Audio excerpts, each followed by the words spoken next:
Hello student, welcome back to my channel. After a long time I am uploading a video.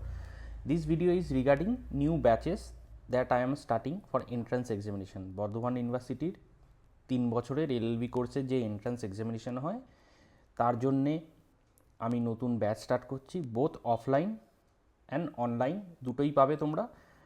আর তোমরা যদি এই ব্যাচটার ব্যাপারে আরও বেশি ডিটেলসে জানতে চাও তাহলে এই যে কন্ট্যাক্ট নাম্বারটা আমার দেওয়া আছে এখানে 8617257945 এই কন্ট্যাক্ট নাম্বারটাতে তোমরা কল করতে পারো। সেখানে আমি তোমাদেরকে ডিটেলস ইনফরমেশানটা দিয়ে দেবো, ব্যাচটা কীভাবে স্টার্ট হবে, এর কত ফি স্ট্রাকচার কী কী তোমরা পড়বে, কবে কবে ক্লাস হবে, কী মোডে ক্লাস হবে, সবই এখানে আমি দিয়ে দেবো। ঠিক আছে, তোমরা কল করলে। তো এই ভিডিওটাকে এখানেই আমি শেষ করছি। আর আমি আবার চেষ্টা করব তোমাদেরকে ভিডিও দেওয়ার related to entrance examination and other law related subject নিয়ে। তো thank you for watching this video. Hope you have liked this video. If you have liked this video then please subscribe my channel. Also share this with your friends.